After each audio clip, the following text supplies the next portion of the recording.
In a world, 4 friends, 1 mission, to bring freedom to everyone involved. Dude, what the are you doing? I'm doing a thing for the podcast. Dude, just say the name. Fine. It's the Freedom Friends Podcast.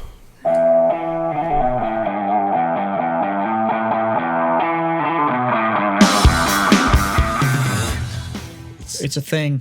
Yes. You got to watch the clock. T minus 2 minutes. So this is the Freedom Friends Podcast, and we are brought to you by Warfighter Tobacco. And you can get all these lovely sticks that we're all currently smoking. That's warfightertobacco.com. And if you use that code FTFO, get 15% off your order, except for the most luxurious, most delicious cigar currently, in my opinion, in your lineup, which is the Hero Sports cigar. I appreciate that. It's not going to do that, but it goes to charity. Yeah. So we can't discount the charity cigar. Dude, don't be all butthurt that, oh my God, I don't get the discount. It's going to a good cause. But it's delicious. It's worth every penny. It's worth every penny. I'm very lucky that I get to smoke a lot of their cigars. If they weren't all going to a good cause, they would be the one I ask for all the time. But you have a cigar that's my favorite. So it's all good. The thing about the way we work things is, right, I give $1 for every Hero Sports cigar sold. That way I don't have to pay $1 for every one I smoke. So it's $1 for every cigar sold. However, I do kick in a little bit extra. But if I just gave you like a 20 spot. Well, we can smoke them on the podcast. But, But that doesn't help me on my patio. Right. So I'd be happy to buy those cigars. I bought Kibby a box of those cigars. Nice. No, it's absolutely fantastic. It doesn't work there, but it does work on everything at owellness.us. You can go use the code FreedomFriends25 for a quarter off your order over there. And then as far as I know, it works on all the product at Icy Tech. Yeah. What's their catchphrase? For those who get it. There you go. You can go use the code FreedomFriends10, I believe, for 10% off of those high speed, low drag coolers over there to keep all of your dead body parts in, or beer, or whatever you're doing with those. Right. Other than that looks like 2 fucking minutes to me. Yes. So fuck boys. It's Friday. We've got sticks in our hands and we're sitting in a circle. Darren. That looks like we're only about to do one thing. Darren, what are we about to do? Frame the fuck on? Nope. No. This is the debate. Fucking close enough. Davey, why don't you help the boy out? What are we about to do? Masturbating, motherfuckers. Yeah, there we go. It's time for another Freedom Friends Master Debate where we come up with a mediocre problem and give you an even more mediocre solution. Sometimes we don't even talk about the topic.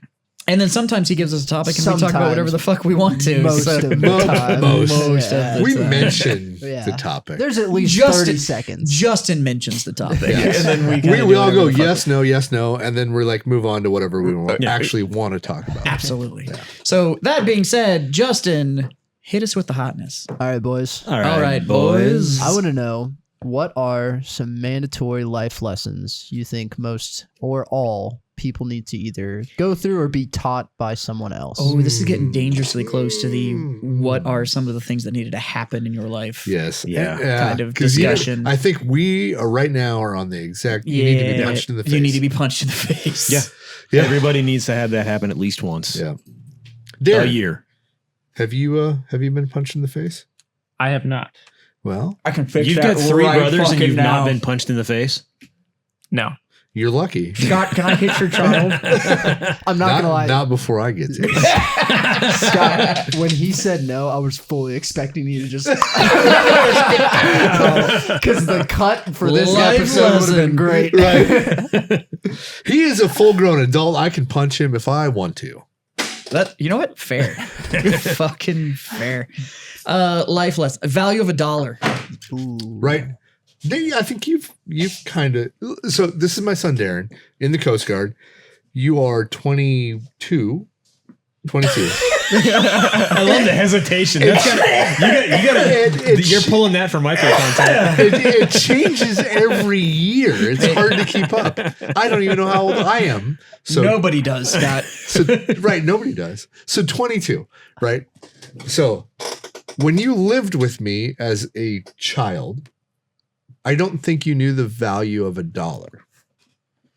But now that you have to work and buy your own shit, do you understand the value of $1? Move the mic closer. Use your words. It's not scary. Bring it closer. Not you to the mic. Mic to you. I would say Don't so. move your head around the rifle. He's a Coast Guard. Come on. I would say so, but at the same time, if I want something, I buy it. But that's because you have, I hesitate You have the ability sometimes, to but- earn the money. Yes. Yes. So, but you also understand that because you have like roommates and shit, right? Yes. Right. So you understand that you have a certain amount of living expense that you're covering. Yes.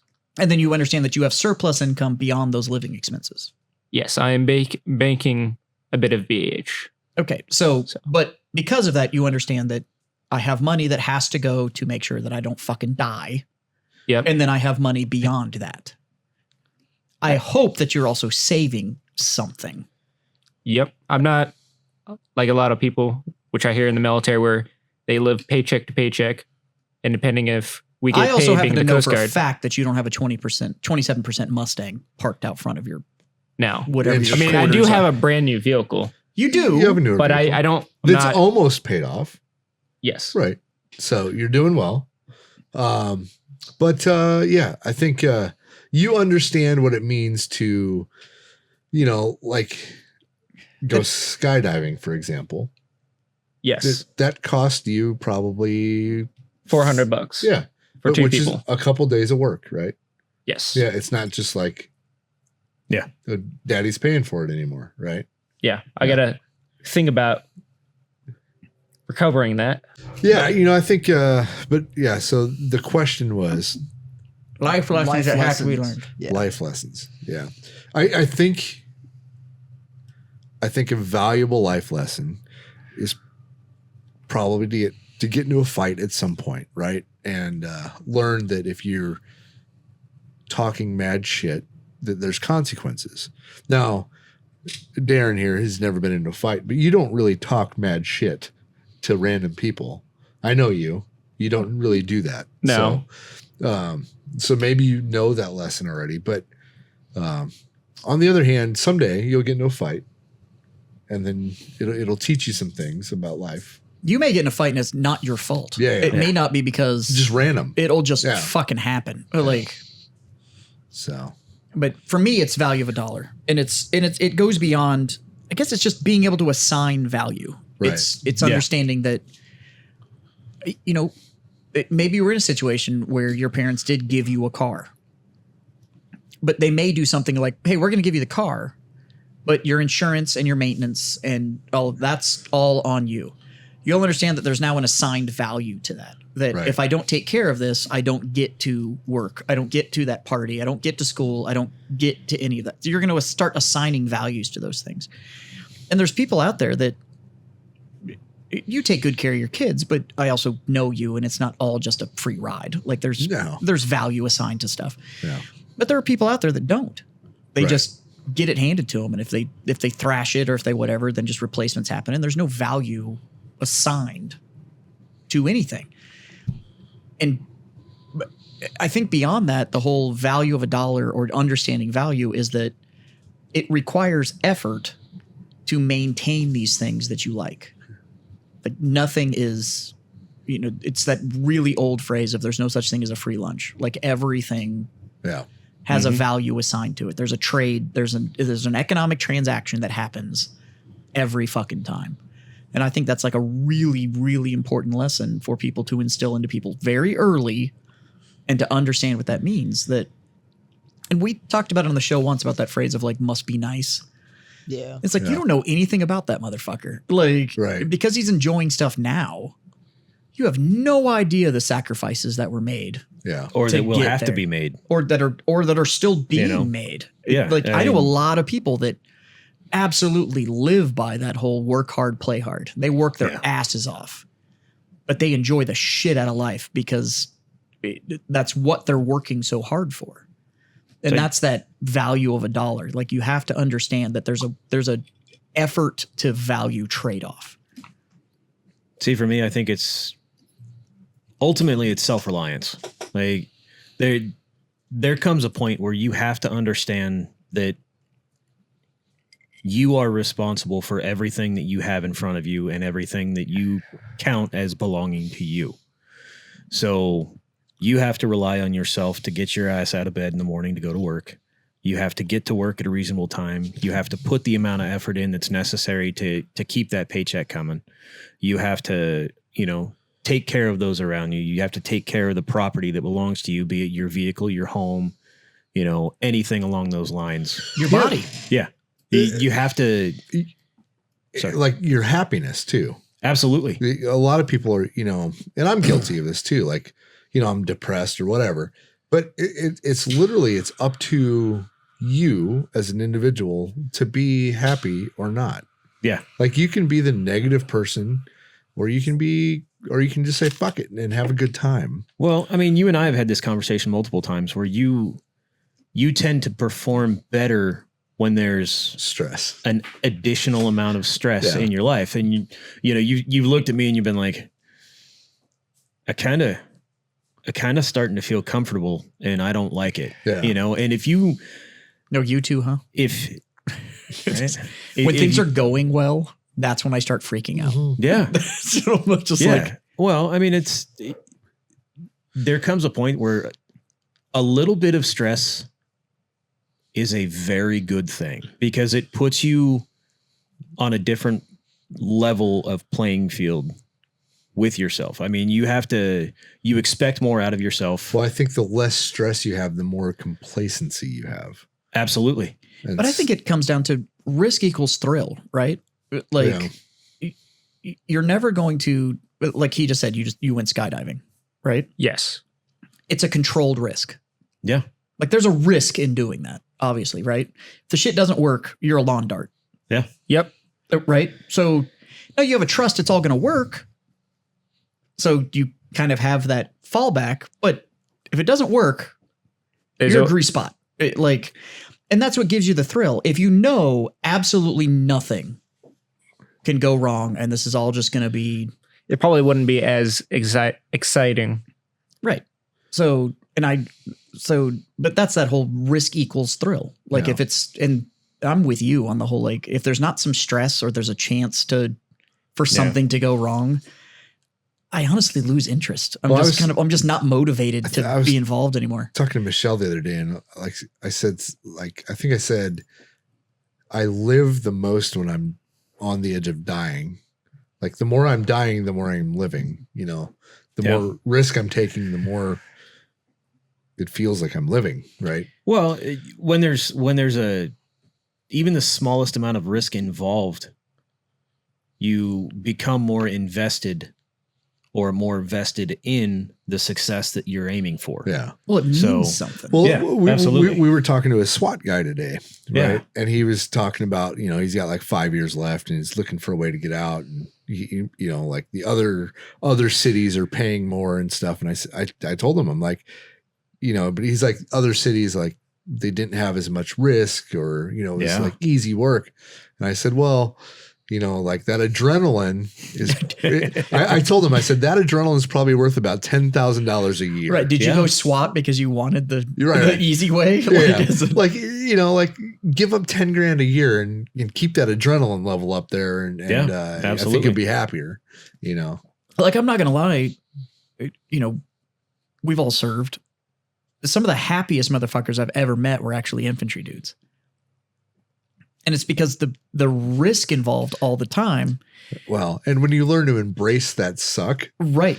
It makes you a happy motherfucker. It opens up so much else, and it's just like, what's it gonna do? Get worse? Like, fuck it. Like you just start laughing about bullshit, right? But that's what I'm saying is that yeah. there's some of the happiest sons of bitches I've ever met because they get to the point of they do just fully embrace the suck, where it's like, this is my normal.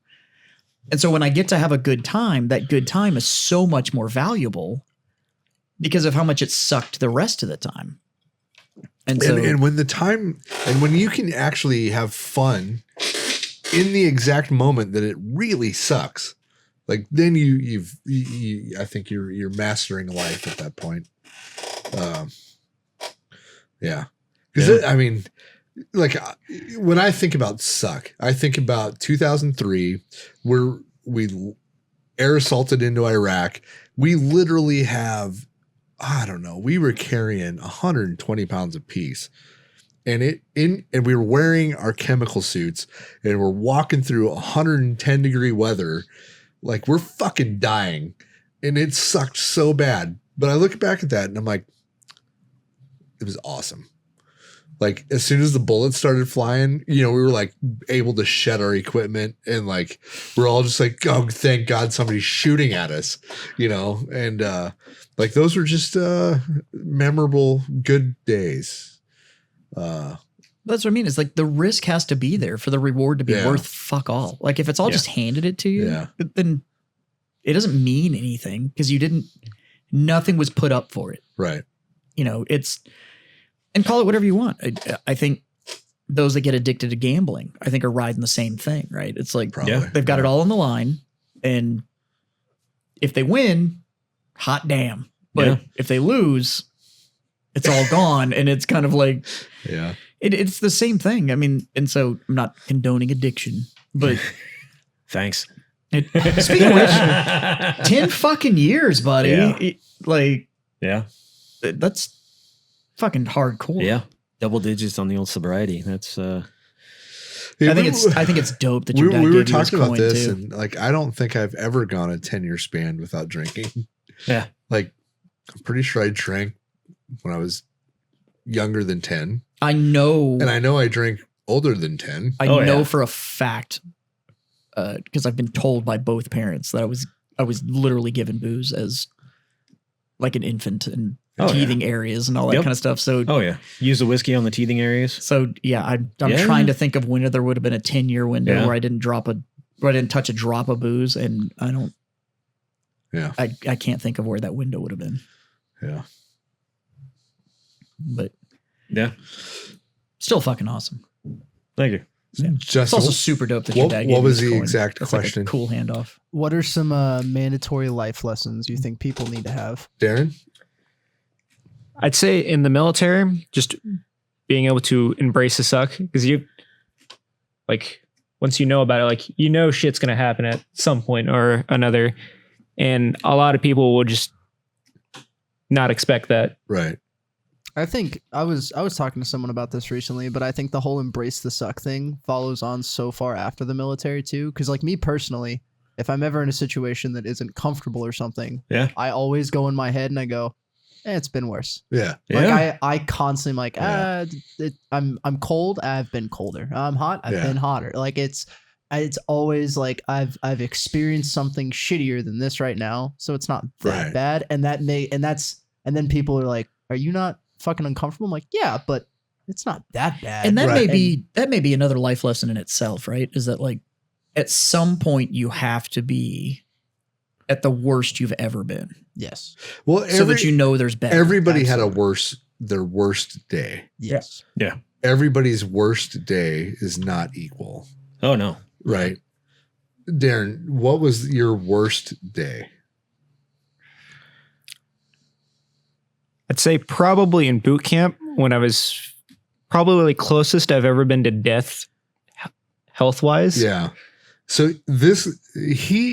growing up, he was never sick ever. He was in boot camp like during the very early stages of COVID. I am convinced you had COVID. Probably in boot camp because he was so sick. You got recycled a couple times, right? I was in there a month longer. Just because you were fucking deathly ill. Coughing up mucus. There was also the thing with my legs. Yeah. At the end of the run, they had to give me steroids for my lung, in which I gained another lung, it felt like. And that was just from all the mucus. Yeah. So I'm convinced you probably had COVID through basic. Probably with a couple of other things mixed in. Yeah. If you've never been sick, go do basic training. Yeah. They'll fix that. You're going to get something. Yeah. I don't know what it is. It was the whole time I was there, just constantly sick. Yeah. I mean, welcome to the And military. growing up, Nothing. I don't think he's ever missed a day of school for being sick for anything. Like, so it was weird. My medical record in basic is longer than the whole rest of my life before that point. Yeah. Yeah, I remember I experienced pink eye for the first time at basic, and I found out I had it because one morning I went to wake up and I couldn't open my eyes without using my hands, and I thought I went blind or something, and I just started freaking the fuck out, and finally just Everybody popped I've ever open. talked to that ever wore the uniform, they all either had pink eye Yeah. or people in their fucking Yeah. in their platoon had Yeah, pink eye. Like it runs fucking rampant. which just goes to show you how fucking gross that fucking basic training is. Because Well, you got a bunch of children that are yeah, adults for the first time together. it's fucking terrifying. But yeah, man, I think those are solid, right? Like learn the value of $1. Yeah. Get punched in the face. Get punched in the face. Self-reliance is actually a really, really fucking good one. Speaking of your 10th anniversary, that's actually a good part about the self-reliance thing. Yeah. Like you recognized, I've only got one of these, and Yeah. I need to do something to make sure that this body like continues to function. So Yeah. I just think it's fucking hardcore, man. Fucking 10 years is just. But they stopped by the store, and you actually said, you and your dad both said something to me that was fucking awesome. And they were like, you can't look at 10 years. Yeah. It's just today. Yeah. I just have to handle today. That's all it ever is. And I'm like, fuck, that perspective is fucking wild. Well, of just like, I mean, a basic tenet of Mr. Bill, the guy who basically authored the 12-step program, is one day at a time. Like, it doesn't matter if you're aiming for a year, 2 years, 5, 10, 15, 20 years. It's one day at a time. And but I think that's a life lesson in itself, right? It's just It like, is. just worry about fucking right it now. is. Like, Well, I mean, you know, as much as we dog on the Navy special warfare guys, they have a saying, and it's the only easy day was yesterday. Yeah. You know, I mean, it's the exact same thing as one day at a time. Yesterday was easy. Let's focus on today. Let's fuck this pig. Yeah. You know, I mean, we're going to have to put the same amount of effort or more into today that we did yesterday. So the one day at a time. Yeah. How that applies in my life is when my stepdad died when I was like 14. Yeah. And it really, for several years, it felt like one day at a time, you know, like Yeah. that was the one day at a time thing for me. Then, after that, you know, it was, yeah, I don't know. I think like I went to military schools and stuff, and it was all, I don't know if I looked at it like that because I went through that, you know what I mean? Yeah. So one of the best ways that I ever heard described about grief was that the grief doesn't get smaller. It's that the vessel that's holding it gets bigger. yeah. Okay. And so you have more experiences and time goes on and you grow. And so it's not that you let go of the grief. Like, I mean, obviously you still miss him or you wouldn't be talking about him now. Right. Yeah. It's just that you've had more and more experiences that have grown you. And so the grief doesn't get smaller. The vessel gets bigger. And it's a neat way to look at it because it's not, because you have some of that, they call it survivor's guilt. Yeah. It's like, they're gone, but I'm still here. So, Right. But now I'm quote unquote moving on. You're not, you're just growing. And so you're not devaluing that piece. Right. You're growing. And so that piece is just as big. It's just a bigger vessel that's carrying it now. So it's not as large of a piece of you as it was. Yeah. So. Yeah. Look at that. We're accidentally discovering life lessons. Right. Yeah. It's weird that it fades, you know, like it's been shit, I don't even know how many years, but it fades into like, I don't know, Yeah. it's weird, right? Well, Yeah. I think it fades and it kind of transfers too. Like the pain fades, but the memories stay.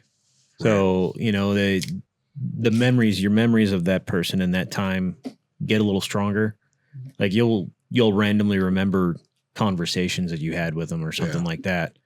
I mean, I'm dealing with that with my grandmother. You know, I grew up around this woman and she passed away last year. It was just like, well, fuck. Yeah. You know, and now it's like I can remember sitting at the kitchen table playing cribbage with her. Right. And, you know, talking about, you know, what my plans for the next day were and things like that. How the fuck do you play cribbage? It's a game that's fading. Yeah. It's been so long that I don't even remember how to play. Like our family used to play Sheep's Head. What? It's a card game. Yeah. I couldn't tell you. Yeah. But you can remember playing it. Yeah. No. No, I've heard of cribbage, but I can't further remember. I know it exists. Yeah. Yeah, there's don't know what it looks it's like 21 with pegs. If I remember somewhat. Yeah, there's a board, there's pegs, there's cards. Yeah. Hey, cards add up, you get a certain number of points and you get to move forward so many points. And there's like weird little rhymes if you hit certain things. Yeah. It's a fucking weird game. Yeah. So Darren, you heard the last podcast we did, and it was a no shit story. I do not recall just earlier? Yeah. Yes. So do you have a no shit there I was story? I was going to say, what the fuck are you, a goldfish? That was like 15 minutes ago, man. A Coast Guard no shit there I was funny story. I'll have to think about this for a minute. About it. We'll get back to you. Can I throw? Oh, come on! I remember something about football on the pier, and that's my favorite Coast Guard story. When I questioned how many balls the Coast Guard actually had. I don't know. I'm measuring every Coast Guard story ever told on this against our first Coast Guard guest. I know, and I was hoping Gary would be here tonight.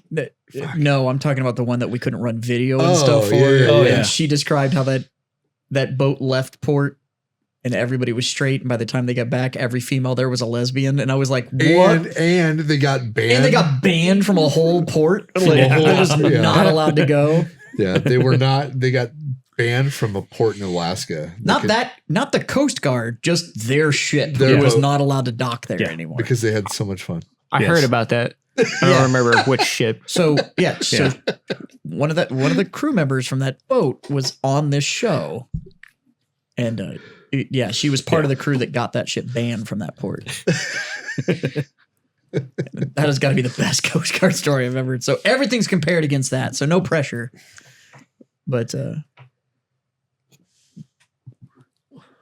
I would say the one memory that sticks with me is in boot camp. Right when we're doing the first week, like, all right, piss in the cup, right? And they tell you not to chug water for a reason. And it is when this person did exactly that, was chug water because he had to. So at first, he had dropped his piss cup when handing it to the evaluators. And so it just went everywhere. So they made him go drink more water, but told him not to chug it. And he just chugged like a couple bottles.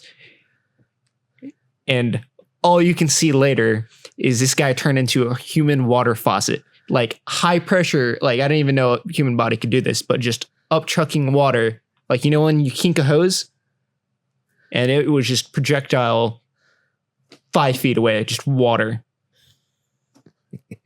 And I was like, huh. So were they piss testing you guys for drugs or what? This is the like. What's NDOC? Yeah, it's NDOC. I don't remember doing a piss test on going into basic. Well, we do one at MEPS. Yeah. I remember that one. I almost got kicked out because I was so drunk the night before. Holy shit, Scott. Damn. We piss tested you. It was just whiskey. We don't understand. No, my recruiter brought us to MEPS. In the hotel room, my bathtub was ice and 3 or 4 cases of beer. And I got so fucked up the night I went to MEPS that I was so hungover the next day. They almost did not let me swear in because they thought I was still shit. I was still shit faced. Yeah. That's impressive. That's impressive. Holy shit. Yeah. I had to like pretend to be sober. So that's why you got so good at it. Just to swear in. Scott's got some experience. Because what you don't know, for all of you fans out there, you've never seen Scott sober. That's fucking true. So life could have been very different for me. You've never seen it. Neither of you. In 22 years. Or I wouldn't have been here. Maybe. You were not conceived on that night. Darren's very much regretting coming on this show. You're getting it easy, son. Can I throw another one at y'all that I think especially kids my generation need? Is work ethic. Yep. Like being You fucking right. Being able to put your head down and charge through. And It's just get shit understanding. done. So the work ethic king comes with along that you were not owed shit. Yes. Right. You were owed fuck all. It doesn't matter how successful your parents were. Like There's no freebies. you were owed Yeah. fucking nothing. Yeah. Absolutely fucking nothing. I have a book right here, and it's filled with everything that you are fucking owed. And as you can see, there ain't shit here. Fucking, you were owed nothing. It doesn't matter. Like, well, my friend's parents got him. And I'm very, I don't know if I'm fortunate or I had a big part in it, but all of my kids have a very good work ethic. It's hard to get them to do the work. Like if I say, hey, this needs to be done, it's very hard to get them to start it. Once they start the work, they all work very hard. Oh, I remember when we moved that shed, Right. Getting the boys out of the house Was the hardest challenge. part. And once we got them in there and they're just fucking running all over the place. What can I, do we need to move this here? What about if I, grab a shovel and do this? And no, your kids will put in the effort. one thing I It's actually just like getting about your started. kids is that given the opportunity to talk to anybody, they'll, even if they don't input a lot, they'll listen to anybody. Like they'll sit there and they'll take in whatever you're saying, and they'll filter it out and decide what the fuck's important to them or not or whatever. But they'll fucking listen to anybody talk. So They filter a lot of it out. Especially when it comes from you. Well, especially Austin, when I tell him to put. So I have a pitcher that they make juice or Kool-Aid in. On this pitcher, it literally says, "Put me in the motherfucking fridge." I don't know if it says motherfucking. It's "put me in the fridge. I want to be cold." Michelle wrote all over in marker on this pitcher, but yet every day I come home, it's sitting on the counter. And I'm like, I like cold drinks. Put me in the motherfucking fridge. And I don't know why. Like that one, no work ethic. No. And I'm just like, Austin, and I'll grab it. I'll put it in the fridge and make him watch me do it. And I'll not break eye contact while I'm doing it. Sorry. Yeah. It's simple shit like that. I have a story to tell about Darren, though.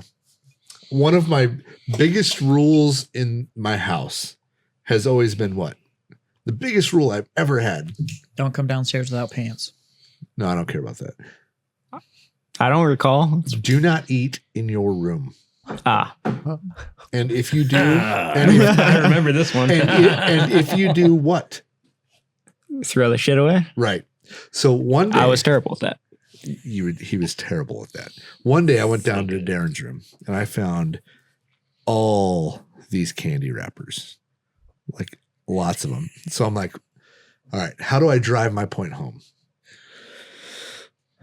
I made him one candy wrapper at a time, run down the stairs, grab one, run it upstairs, put it in the trash can, downstairs, grab one, run it up to the trash can. You remember that?